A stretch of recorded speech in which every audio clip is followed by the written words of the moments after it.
Now at 4:30 on WKYT this morning, a busy Lexington road is back open this morning after a late-night crash leaves a man facing charges. An explosion leveled a home, killing 2 people inside. Investigators talk about what they think may have sparked that fire. And a business owner rewards a Kentucky woman who stopped to help instead of walking away.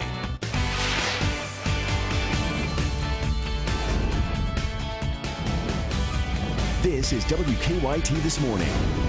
Good morning and welcome into WKYT This Morning. Here we are on your Wednesday. We have made it to Hump Day, the first full week of the year. I'm Bill Bryant. And I'm Rebecca Smith, and we've gotten off to a pretty cold start. We have. The ear coverings and the things like that, Micah. Good idea. Yeah, it is a good idea because we're going to do it all over again this morning. What we went through yesterday morning where temperatures are in the teens and 20s. We get toward the afternoon, it feels much better, so we'll actually get a nice little flow of some milder air in the forecast. But outside at the moment, it's calm, it's quiet. It's 18 degrees now in Frankfort. 20s there in southern portions of the Bluegrass. Go south of I-64. 19 now in Middlesboro, down toward Bell County. There you go toward the afternoon, feeling much better at 43 degrees. Gets even warmer than that. That typically indicates there is some rain on the way, and there is. I'll show you when that comes in coming up. Okay, we'll check that out very shortly. Thank you. New this morning, Lexington police say a late-night crash landed one person behind bars and has sent another to the hospital. 26-year-old Leslie Hernandez facing multiple charges, including DUI, after a crash on Versailles Road. It happened last night before 9:30 at the inner loop of New Circle and Versailles Road. Police say Hernandez was headed outbound on Versailles when she hit another car heading inbound. As for the driver Hernandez hit, police say that person was taken to the hospital with minor injuries. All inbound lanes on Versailles Road were temporarily closed for cleanup, but they have reopened this morning. It appears more than 24 bottles of rare bourbon stolen from a central Kentucky distillery will be destroyed. Investigators say the bottles of Pappy Van Winkle were stolen from Buffalo Trace Distillery in Frankfort as part of a theft ring in 2013. Police later recovered the bourbon. Franklin County Sheriff Pat Melton said he had hoped that it would be auctioned off for charity, but he tells us the Van Winkle family fears the bourbon could have been tampered with or contaminated. So the sheriff says the family wants those 28 bottles to be destroyed as a precaution. 2 inmates police say escaped from a central Kentucky prison are back in custody this morning. Police say they found Jordan Green and Waltez Franklin yesterday afternoon near the Harrison-Grant County line. They say the inmates walked away from Blackburn Correctional Complex in Lexington last night. Police say a railroad worker told them the men approached him on some railroad tracks and asked for directions. But the worker recognized the men from news coverage and called police. Police say one of their dogs later stopped Green and Franklin, then surrendered. Well, neighbors reported hearing an explosion before seeing a Morgan County home go up in flames, and inside firefighters say they found 2 people dead. Terrible scene. This morning we have now learned more about the investigation. Firefighters were called to a home on Rock House Branch Road in the Wrigley community yesterday morning.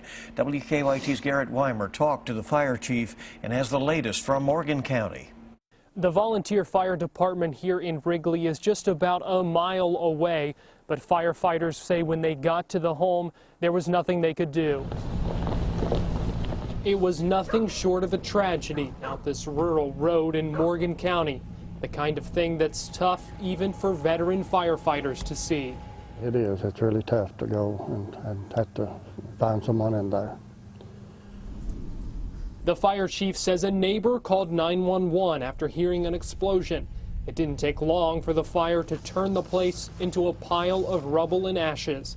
The home had collapsed by the time firefighters got there. There was nothing we could do but just cool it down some. The whole thing was already on the ground. Chief Patrick says a wood-burning stove may be to blame, but it's hard to tell because so little is left behind. He says a woman, and who he believes is another family member, died in the fire. We finally got extinguished the fire, and the fire investigator got there, and we found them, 2 of them. But what makes it all so troubling? Patrick says they found the woman in her wheelchair, unable to get out after the home caught fire. I think it just, had gotten on fire, and she was unable to do anything and just trapped.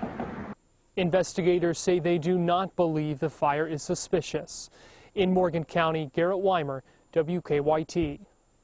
And Morgan County's coroner Raymond Van Cleve is telling us he does not expect to be able to release the victims' names until probably later this afternoon. Well, an Eastern Kentucky teenager has admitted to killing a 4-month-old baby. During a hearing in Letcher County yesterday, 17-year-old Keyston Taylor pleaded guilty to second-degree manslaughter. In 2014, police say he threw Blaze Smith down an embankment. The baby suffered severe injuries and died. Prosecutors recommended Taylor serve a 7-year prison sentence, followed by 5 years probation. The Commonwealth definitely would have been more pleased to have a larger amount of time for the defendant to serve, but under the circumstances, and particularly under Kentucky law, this was the best outcome of a really horrible set of circumstances. And Taylor will be formally sentenced next month. This morning, we now know more about a fire at a Kentucky rest area. Firefighters now think that an electrical problem is what caused the fire Monday night at the southbound Interstate 65 rest area in Hart County.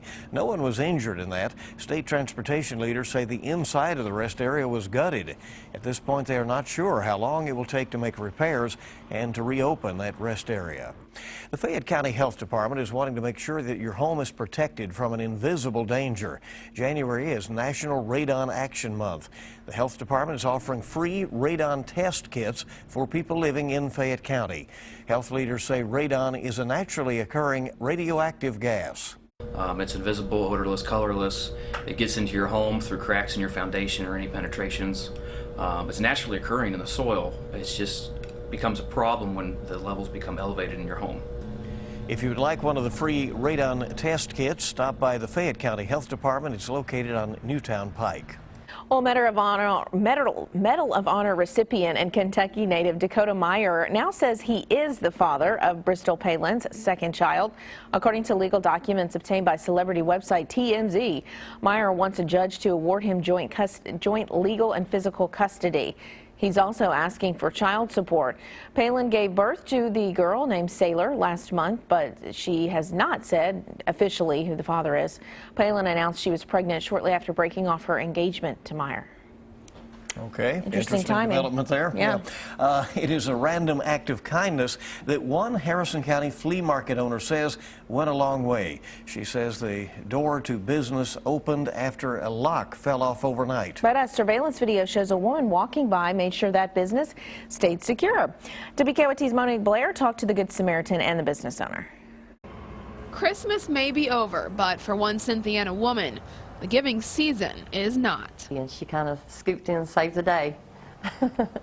Tuesday morning, Tabitha Long went to the JB Missions Flea Market and Community Outreach Store in Cynthiana because she had her eye on a ring she wanted to buy. But when she got to the store, she found out it was closed. But at some point, the lock had fallen off and the door was open. So I was trying to think of different ways that I could get it back together where nobody could come in and steal anything, because that's what I was mostly concerned about. Owner Brenda Packard came to open her store and noticed someone had taken it upon themselves to lock the doors. Taken a shoestring off her person and tied the door together with it, and then tied a trash can to the door. There was no opening this door. Packard watched the surveillance footage, and after watching many people walk by the open doors, she saw it was Tabitha who saved the day. Yeah, we just really appreciate what she did for us. It's great. I told her we have an opening for security, so you know, if she ever needs a job, she knows where to come. In Cynthiana, Monique Blair, WKYT.